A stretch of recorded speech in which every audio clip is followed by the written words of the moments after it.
Hi class!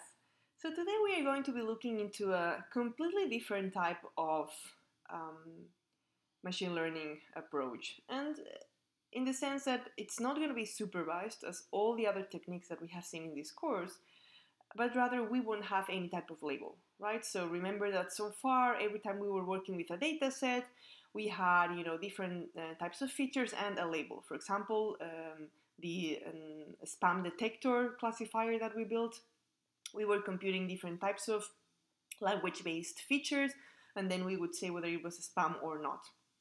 This is just one example of supervised classifier. In this class, we're going to be looking into what happens when we have data sets that, we have all the features. Each data point has a set of features, but we do not have any type of label associated to that set of features. Okay, what is it that we can learn from the data? What is it that we can do with the data? So we're going to be looking into clustering, which is just one type of technique that we can apply in unsupervised settings.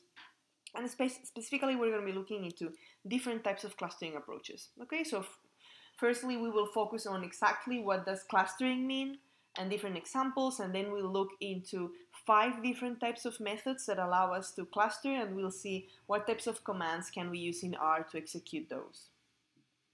What is clustering? As I was saying before, when we have a set of data points that do not have any type of label, one of the few things that we can do is actually try to identify what we call motifs or trends within the data set, right? I mean, we try to identify points that have similar characteristics, cluster them together, and then try to understand what types of labels could we be assigning to each of those clusters, right? What types of common trends, common behaviors do we observe in the data set that we could, somehow label and understand what is it that they represent.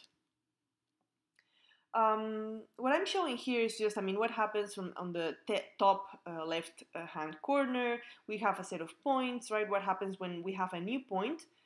Say the pink point, we have a set of red and blue points. What happens when a new point, like the pink point in there, comes in? How do we know what type of label we need to assign to that one? Okay, so in order to determine what's going to be the label for that point, whether it's going to be red or blue, the first thing that we need to identify is, reds and blues, okay? Because again, the reds and the blues that I'm showing here, those are the labels, but in theory, remember that in unsupervised settings, we do not have any label at all. So the first thing that we need to do is, assuming that we don't have any labels, we should probably be able to identify different clusters, different sets of points, right? But which group of points is correct?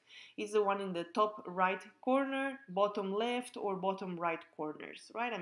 Do we have there 2, 3, or 4 different clusters? Once we have identified the clusters, it's easy, right? Whenever we have a new point, we basically compute the distance between that point and the existing clusters, and the closest one is the one that we assign as, membership.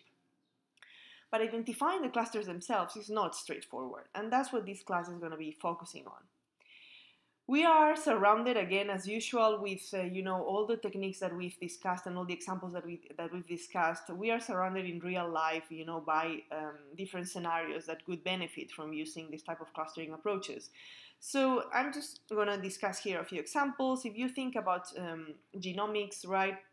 We have a matrix that has gene expressions. So imagine that each row in that table represents a gene, and each column represents, different features for that specific gene.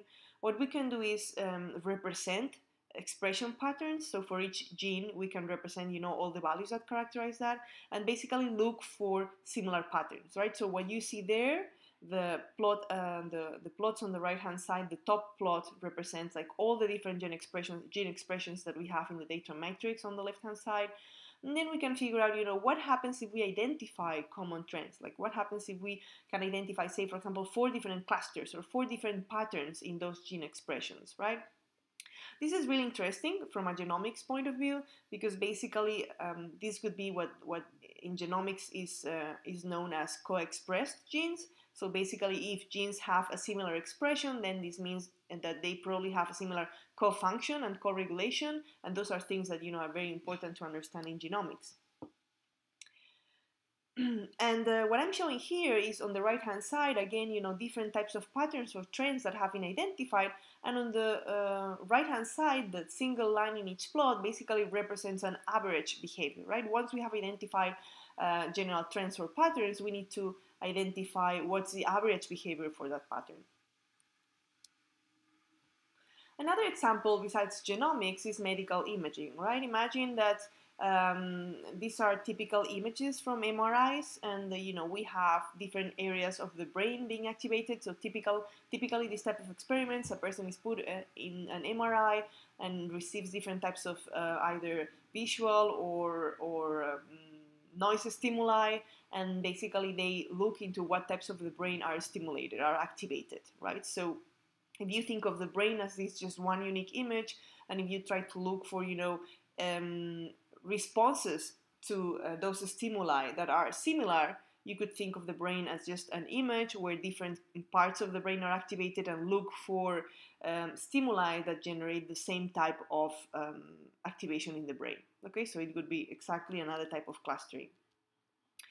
You could also think about, when we work on social network analysis, try to look, for example, for individuals that behave similarly. Say we're looking into, for example, Twitter. We could look for individuals that tweet about similar issues. We could look for individuals that tweet with similar volumes. We could look for individuals that tweet or have a similar number of followers, and that they follow a similar number of individuals. So any type of features that characterize individuals, we could use to actually cluster individuals in the Twitter network. Okay, that could be another potential application of clustering. Market segmentation is yet another type of application. So what happens, for example, say when we have different parts of a city that can be characterized by types of housing, types of families, by average size of the house, by the median age, median income, and so on. So can we identify different types of groups in a city? And that's obviously, as you can imagine, really important from a market segmentation point of view. Like marketers really want to understand, what type of population lives in different parts of the city, so that they can target better, their market segments. And you've probably also heard talk about soccer moms, right? I mean, whenever an election comes, political parties try to understand, who is it that they should be focusing on, who is it that they should be catering to, and basically understanding the social groups that might be critical in gaining the election or not is something really important. So the soccer moms, the NASCAR dads are just ways of, whenever you have a population with different characteristics like age, income, number of kids, and so on, those can be basically used to identify different clusters that can afterwards be labeled. And those clusters, in this case, can provide information as of, what are the different types of populations out there that could be relevant from a voting perspective. But in general, as you have seen, the common thread across all these examples is that we have a set of data points that have several features, but unfortunately we don't have any type of label, right? So in the genomics, we don't know exactly what's their function. That's what we're looking for. So we cluster to identify trends, and then we can try to think what labels could we assign. In the example, say for example of the brain activation, we exactly same thing, right? We don't know what type of stimuli are going to activate the brain, so we cluster and identify, okay, this is one type of result of brain stimulation or activation. What does that mean or not? In the case, for example, of the voting analysis, okay, we have identified this group of female women that are middle-aged, married, middle-income, suburban, and have kids. Okay, let's label them as soccer moms, right? Again, here the process is the opposite. So we have a set of data points, we cluster them, and then we try to identify or to assign a label to those clusters.